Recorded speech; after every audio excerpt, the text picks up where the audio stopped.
On the occasion of the Solidarity Day with the Palestinian people that marks November 29th of each year, the Cabinet expressed its sincere appreciation to the international community for continuously supporting the fundamental Palestinian rights and legitimate struggle against the longest illegal running military occupation of modern times. Yet we affirm that the true solidarity is about ending the illegal Israeli occupation and achieving justice to the Palestinian people. Despite the 7 years of Israeli dispossession and 51 years of military occupation, the Palestinian people will never lose their compass to achieve freedom, self-determination, and security like any other independent state in the world. Furthermore, the international solidarity with the Palestinian citizens must inspire them to end the current political division and restore national unity. On that note, the Cabinet spoke loud of its support for national dialogue meetings in Cairo that aim at achieving reconciliation, stressing that the government is ready to practice its full responsibility in the Gaza Strip, in addition to the responsibilities it has been carrying there since the date it was formed.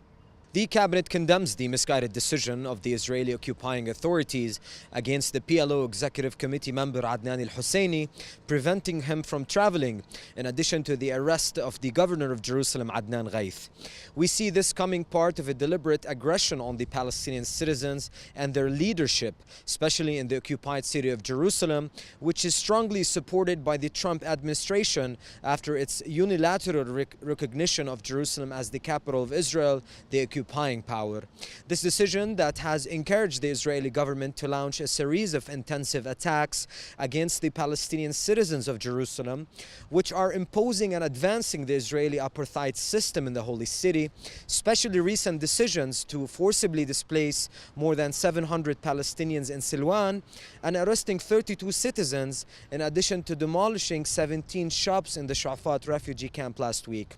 In addition to the other escalations against Palestinian Muslim and Christian holy sites.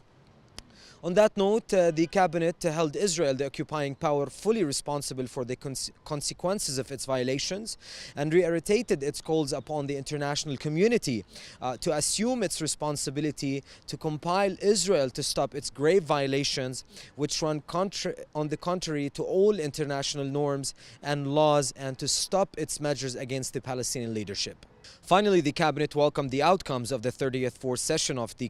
Council of Arab Ministers of Justice held at the Sudani capital Khartoum. The Cabinet decided to form a committee that consists of the Council of Arab Ministers of Justice, the Executive Office and Technical Secretariat of the Council. This committee aims at discussing the possible legal means and mechanisms to confront the Israeli illegal racist legislation and examining the legal means that ensure providing legal protection for the Palestinian citizens in coordination with the Council of Arab Foreign Ministers and the Secretary General of the Arab League. The Council also decided to demand all relevant international organizations, institutions and committees to criminalize and end the racist Israeli legislation, including the National State Bill and the law of execution of Palestinian detainees, and to boost the role of the Permanent Arab Committee of Human Rights in addressing all Israeli violations against the Palestinian rights.